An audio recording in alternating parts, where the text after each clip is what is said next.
qiziq bo'lgan, senatda yurganmiz, senatorlarga biriktirib qo'ygan. Keyin o'sha vaqtda senatorlar bilan nima bo'lardi, qonunchilik nimasi, misol uchun qonun loyihasi keladi, ular kirib ketadi, boyaga muhokama qilishadi.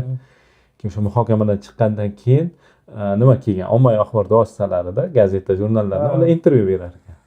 Endi bizga qiziq, intervyu, endi o'sha yerda turibmiz, endi ular nimaga, qonunchilik muhokamasiga kirmaganmiz-u, zaliga kirib chiqib yurganmiz, lekin majlis vaqtida kirmaganmiz-da.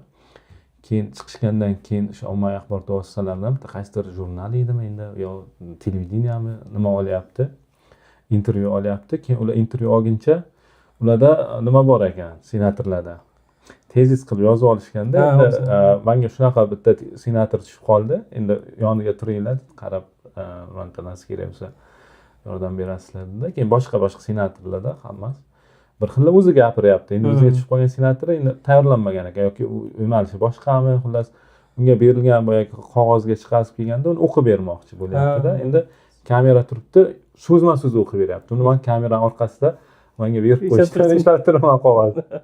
Endi keyin qog'ozni almashtirishim kerak. Boyagi bitta kamera nimada gapirib bo'lgandan keyin birinchi les tugadi. Endi men shunday qilishim kerakki, boyagi ovozi ham chiqmasligi kerak, ko'rinmasligi ham kerak. Men shunday yerga tashlab yubordim, qog'oz shunday turibdi, orqasida ikkinchisi turibdi. Oldimda boyagi qog'ozni shunchaki qo'yib yubordim-da, tashlab yubordim. Boyagi birinchi les tushib ketdi, ikkinchisi turibdi, senator ikkinchisidan o'qib ketyapti.